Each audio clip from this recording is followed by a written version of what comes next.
A lot of people say, I don't follow politics, but the reality is that pop culture is politics. It's woven into the fabric of movies, television shows, and music, and now even professional sports.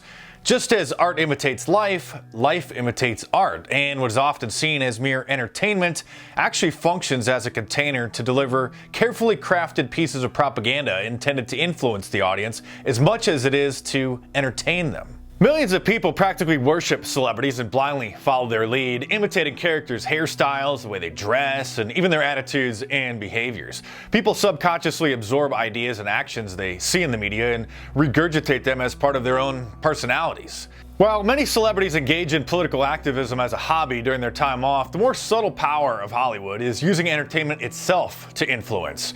The ability to influence is a tool, and tools can do great things for humanity, but in the wrong hands, easily turn into weapons. In the 1980s, The Cosby Show brought a nice upper-middle-class black family into the homes of millions of Americans, depicting the husband as a doctor and the wife as a lawyer, changing the way many looked at the possibility of black people achieving higher education and making a better life for themselves.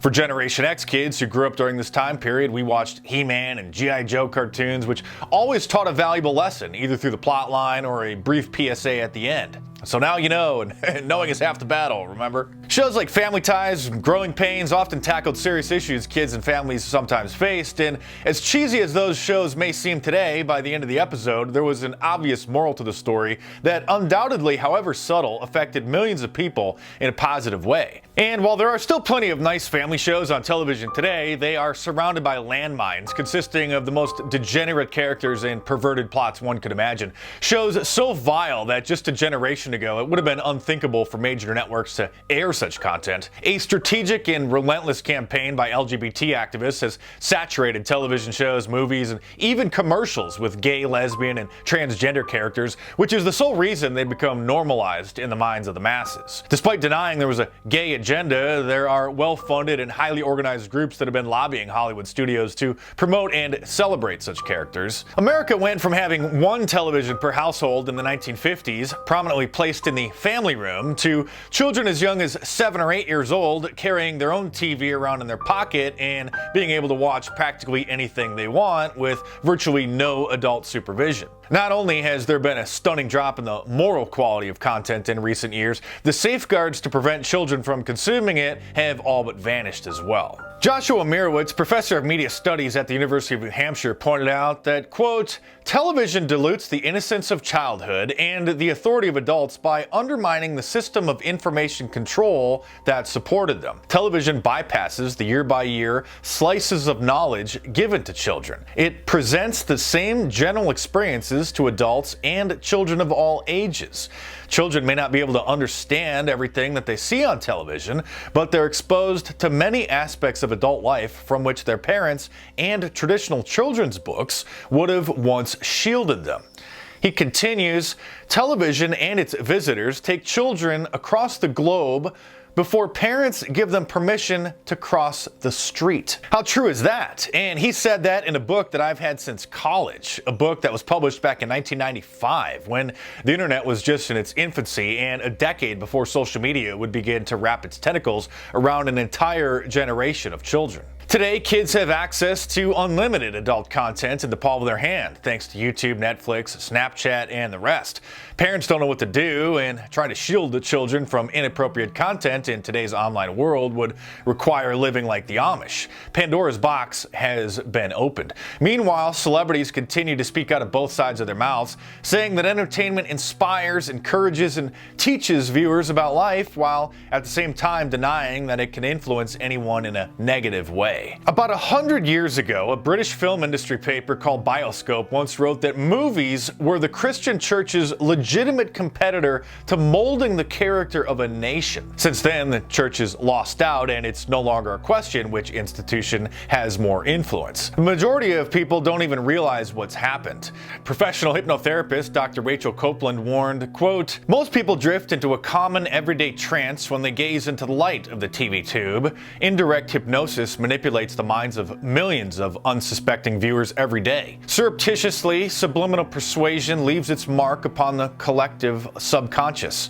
Ideas implanted by commercials affect the health and behavior of us all. We eat, drink, dress, and make love based on what we see and hear. Television has the power to lull the mind into a state of exaggerated suggestibility, opening it up to behavior control from the outside. Singer Miley Cyrus popularized twerking in 2013, a form of dance, if you can call it that, where girls rapidly shake their butt, an act that was instantly mimicked by millions of teens who now regularly post twerking videos on TikTok, Snapchat, etc. In the early 2000s, we saw the Jackass effect, where kids got hurt imitating stunts they saw Johnny Knoxville and his friends doing on the popular MTV series. Edward Bernays, the man who was credited with being the father of public relations, was a 20th century genius who knew how to manipulate the media in order to shape public opinion around virtually any issue. He was hired by advertising agencies and even the US government to deploy his methods for a variety of aims. He's the man who's responsible for diamond engagement rings being the cultural standard and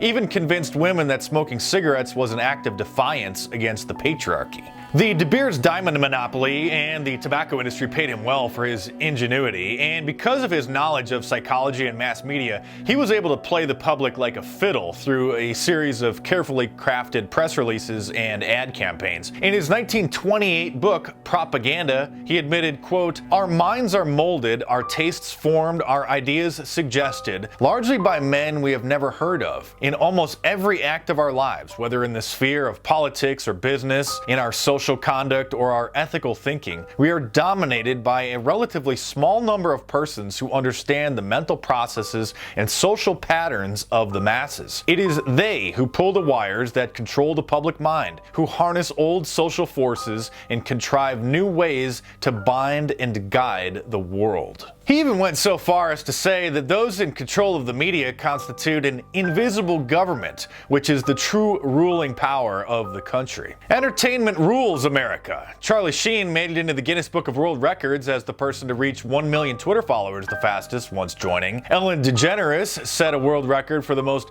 retweeted tweet after she posted a selfie taken with a group of other celebrities at the 2014 Oscars. Music videos get more views than political speeches, and celebrities make more money while they sleep than police officers or firefighters do, risking their lives to keep their communities safe. The majority of the media today functions as a modern-day equivalent of the bread and circuses of ancient Rome, where people were pacified by games and food at the Colosseum, so they weren't paying attention to the collapsing empire around them. Karl Marx famously said that religion was the opiate of the masses, but really it's entertainment. It's television, sitcoms, sports, and anything that streams. It's the trending list on Twitter and the viral hashtags on Instagram. Entertainment is such a powerful medium for influencing people's behavior that for several years the CIA actually recruited and directed rappers in Cuba to write and perform protest songs denouncing their communist leader Raul Castro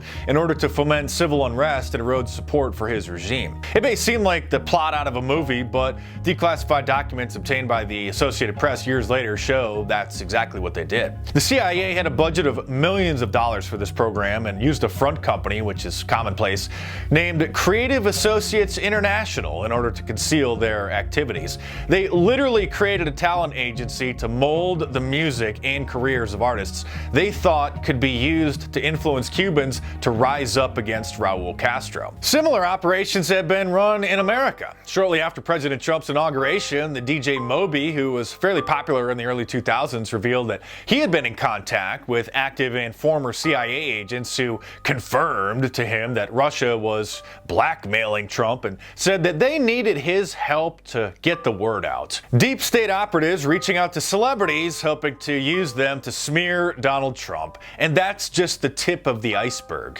In my new book, Hollywood Propaganda, you'll learn in detail how the Hollywood elite are using their media conglomerates to wage a war on President Trump and his supporters, and not just by celebrities speaking out, but by incorporating countless anti-Trump themes into their projects. You'll see who's behind the coordinated effort to promote climate change hysteria, how the entertainment industry was instrumental in getting the public to accept gay marriage, and how they're waging a war against traditional family values, American culture, and even against God himself. You should also know that Hollywood has some interesting bedfellows when it comes to promoting war, and you'll be shocked to find that the US government often works hand in hand with major studios to produce what essentially amounts to propaganda films, and why there's been an explosion in plots promoting mass immigration, abortion, and socialism. Not even sports coverage is immune from being turned into another mouthpiece for their agenda, as the left is now pulling out all the stops, hoping to succeed in their cultural revolution. So if you want to learn more, order my new book, Hollywood Propaganda: How TV, Movies, and Music Shape Our Culture, in paperback from Amazon.com, or download the ebook on Kindle, Google Play, iBooks, or Nook. And of course, there's a link to the Amazon listing in the description below, so click it and head on over there and check it out.